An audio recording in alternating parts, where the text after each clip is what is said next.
गुरु ब्रह्म महिमालेख शरणं गुरु ब्रह्म महिमालेख शरणं गुरु ब्रह्म महिमालेख शरणं गुरु कृपा यूट्यूब चैनल तरफरु आपण मानकु हार्दिक अभिनंदन जनाई आज आरंभ करने को जाउची 2024 मसीहा अगस्ट मासरे मासिक राशिफल।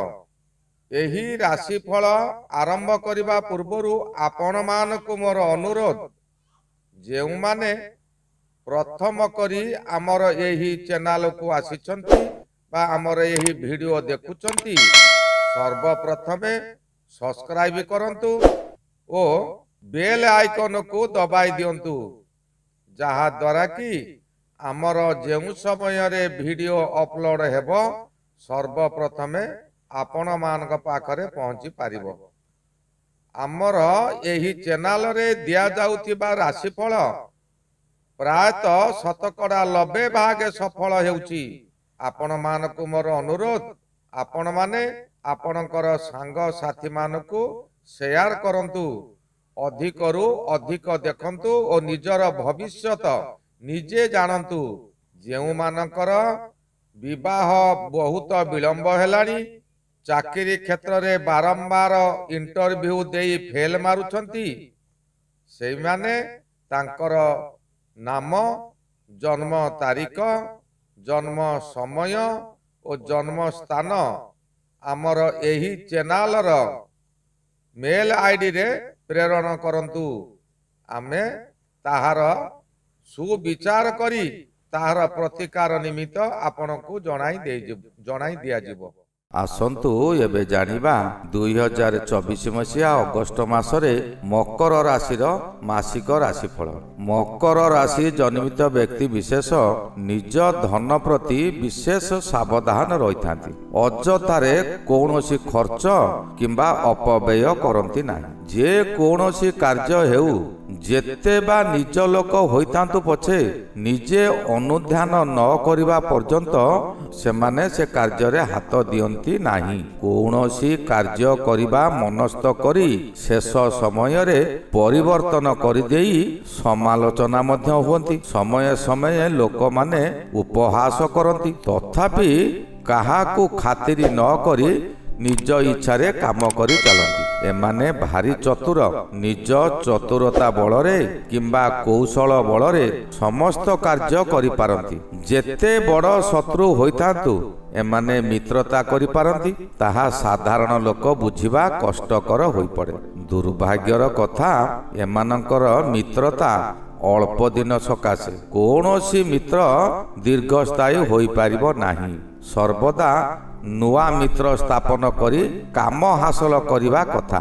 नुआ कार्य नुआ बंधु नुआ चिंता नुआ प्लान करी पुराणा को त्याग करती एणु नाना परिवर्तन देखा दिए। दुखर कथा अन्य को समय बड़ मूल्यवान बोली बुझाई थांती किंतु निजे ताहा पालन करती नाही। कथार अछि कहि दउथाय परकु बुद्धि न दिसई निजकु। एमानकर कथा कथा कहंती गोटे आ काम करंती आउ गोटे प्रकार।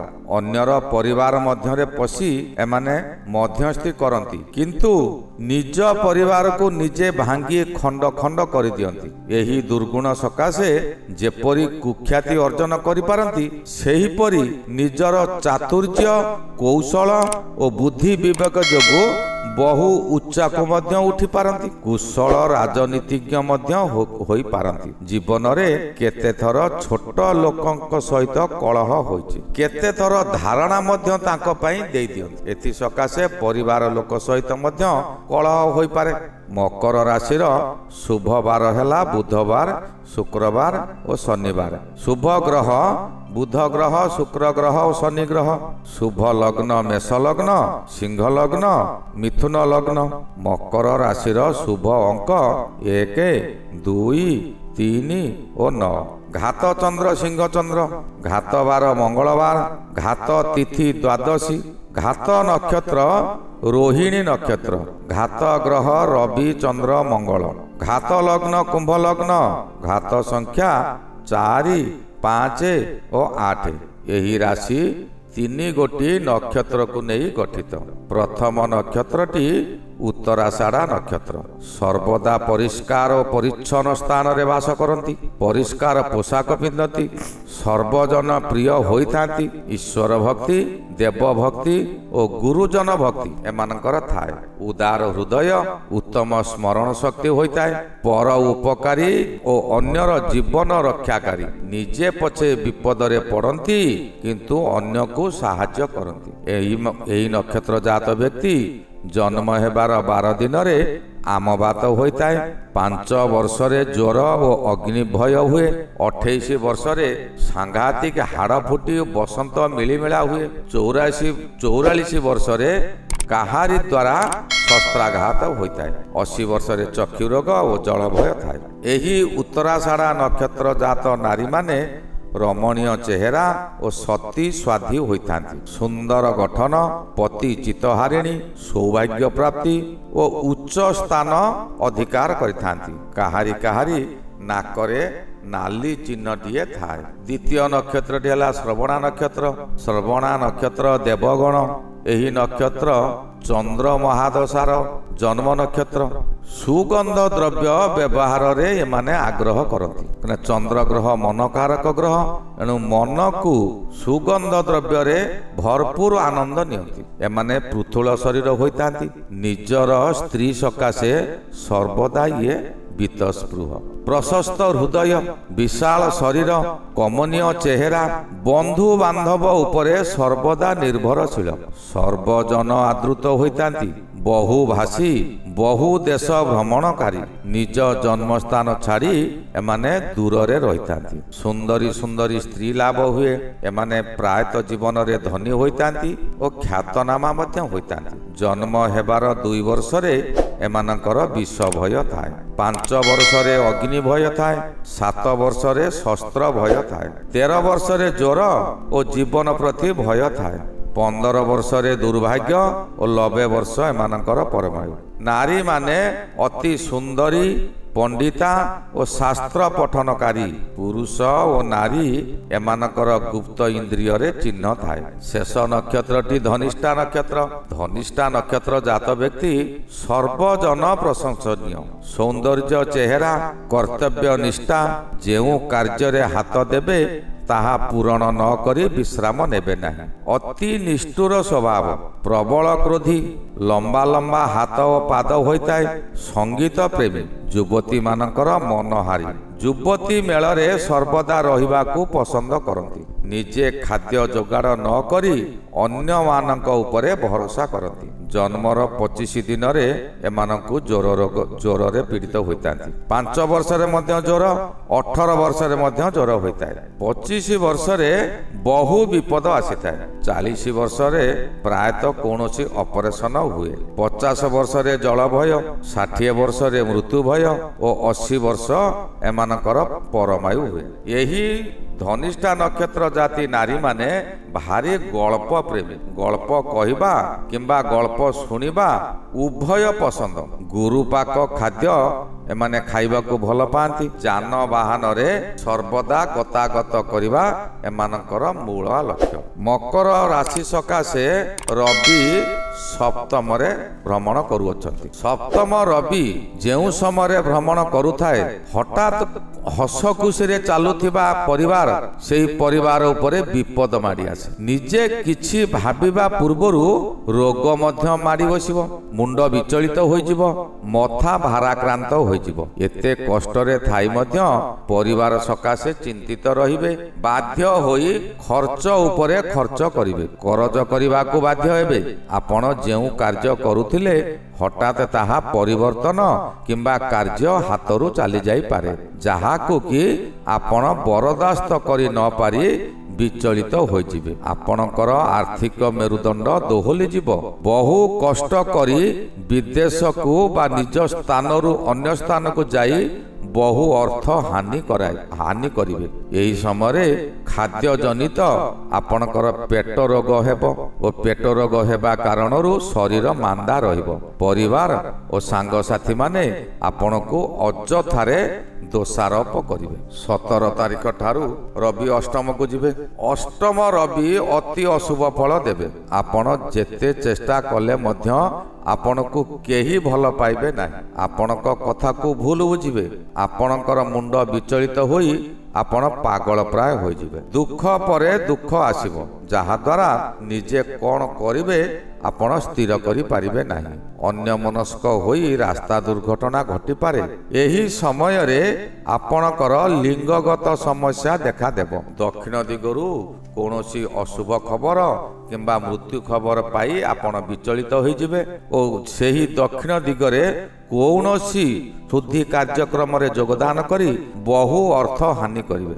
ଯାଉ ଜାନ୍ ଥାଉ ମାନ ଏହି ନୀତି ଆପଣେଇ ଆପଣ ଋଣଗ୍ରସ୍ତ ହେବେ ପଛେ କିନ୍ତୁ ନିଜର ଅସମ୍ମାନ କରାଇ ଦେବେ ନାହିଁ। ମଙ୍ଗଳ ମହାଗ୍ରହ ମକର ରାଶି ସକାଶେ ପଞ୍ଚମରେ। ପଞ୍ଚମ ଗୃହଟି ଜ୍ଞାନ ଗୃହ, ସନ୍ତାନ ଗୃହ। ଯଦି ପଞ୍ଚମରେ ମଙ୍ଗଳ ଗୋଚରରେ ଭ୍ରମଣ କଲେ ତେବେ ବହୁ ଅଶୁଭ ଫଳ ମିଳେ। କୌଣସି ନାରୀ ଦ୍ୱାରା ଆପଣ ଅପମାନିତ ହୋଇପାରନ୍ତି, ଯାହାଦ୍ୱାରା ଆପଣଙ୍କର ମାନସିକ ଚାପ ଅହେତୁକ ଭାବେ ବୃଦ୍ଧି ପାଇବ। ଏହା ସନ୍ତାନ ଘର ହୋଇଥିବାରୁ ଆପଣଙ୍କ ସନ୍ତାନମାନେ ଆପଣଙ୍କୁ ମାନିବେ ନାହିଁ। ଅମାନିଆ ହୋଇ ନିଜ ଇଚ୍ଛାରେ କାର୍ଯ୍ୟ କରିବେ। ଆପଣ ନିଶ୍ଚୟ ତାଗିଦ କରିବେ, କିନ୍ତୁ ସେହି ତାଗିଦ ପିଲା ଓ ବନ୍ଧୁମାନଙ୍କୁ ଖରାପ ଲାଗିବ। ସେମାନେ ଆପଣଙ୍କର ଶତ୍ରୁ ପାଲଟି ଯିବେ। ଆପଣ ଦୁଃଖରେ ଭାଙ୍ଗି ପଡ଼ିବେ। ହତାଶ ମଧ୍ୟରେ ସମୟ ଅତିବାହିତ କରିବେ। ଆପଣ ବୁଲା ଷଣ୍ଢକୁ କିଛି କଅଁଳିଆ ଘାସ ଖାଇବାକୁ ଦିଅନ୍ତୁ। ଏହି ଦୁଃଖ କଷ୍ଟ ଆପଣଙ୍କର ପରିବର୍ତ୍ତନ ହୋଇଯିବ। 26 ତାରିଖ ଠାରୁ ମଙ୍ଗଳ ଷଷ୍ଠକୁ ଯିବେ ଓ ଷଷ୍ଠ ମଙ୍ଗଳ ଶୁଭ କର୍ମମାନ କରାଇବେ। ବୁଧ ମହାଗ୍ରହ ଆପଣଙ୍କ ମକର ରାଶି ସକାଶେ ସପ୍ତମରେ ବୁଧ ରହିଲେ ଆପଣଙ୍କର ପ୍ରିୟଜନଙ୍କ ସହିତ ମନମାଳିନ୍ୟ ହୁଏ। ସ୍ୱାମୀ ସ୍ତ୍ରୀ ମଧ୍ୟରେ ସାମୟିକ ଭାବେ ବିଚ୍ଛେଦ ହୋଇଥାଏ। ସାମାନ୍ୟ କଥାରେ ବଡ଼ ଧରଣର କଳି ସୃଷ୍ଟି ହୁଏ। ଏପରିକି ପରିବାରର କୌଣସି ସଦସ୍ୟ ଆପଣଙ୍କ ସହିତ ଭଲରେ କଥା ହେବେ ନାହିଁ। ଏକୁଟିଆ ରହି ଆପଣ ମାନସିକ ଯନ୍ତ୍ରଣା ଭୋଗିବେ। ବୃହସ୍ପତି ମକର ରାଶି ସକାଶେ ପଞ୍ଚମରେ। ପଞ୍ଚମ ବୃହସ୍ପତି ବରଦାନ ସଦୃଶ୍ୟ ଫଳ ଦିଅନ୍ତି। ଯେଉଁ ସମୟରେ ବୃହସ୍ପତି ପଞ୍ଚମରେ ଗୋଚର ଭ୍ରମଣ କରନ୍ତି ସେ ସମୟରେ ବ୍ୟକ୍ତିଙ୍କୁ ଧନ ଧାନ୍ୟରେ ଭରପୁର କରନ୍ତି। ନୂତନ ବସ୍ତ୍ର ବ୍ୟବହାର କରନ୍ତି, ଅର୍ଥାତ୍ ଏହି ସମୟରେ ଗୃହରେ କିଛି ନା କିଛି ମାଙ୍ଗଳିକ କାର୍ଯ୍ୟକ୍ରମ ଅନୁଷ୍ଠିତ ହୁଏ। ସେ ସମୟରେ ନୂତନ ବସ୍ତ୍ର ବ୍ୟବହାର କରିବା ସ୍ୱାଭାବିକ। ନୂତନ ଗହଣା, ନୂତନ ରତ୍ନ ଲାଭ ଯୋଗ ମଧ୍ୟ ଅଛି। ବ୍ୟବସାୟରେ ଆଶା ଠାରୁ ଅଧିକ ଲାଭବାନ ହେବେ। ସାହିତ୍ୟିକ ମାନେ ଆଲୋଚନାରେ ଭାଗ ନେଇ ପୁରସ୍କୃତ ହେବେ। ଶିଳ୍ପ କଳାରେ ନାମ ବିକଶିତ ହେବ। ପଞ୍ଚମ ଗୃହ ସନ୍ତାନ ଗୃହ ଓ ବୃହସ୍ପତି ସନ୍ତାନ କାରକ ହୋଇଥିବାରୁ ସନ୍ତାନ ପ୍ରାପ୍ତି ଯୋଗ ମଧ୍ୟ ରହୁଛି। ରାଜ ସମ୍ମାନ ଭଳି ସମ୍ମାନ ମିଳିବ।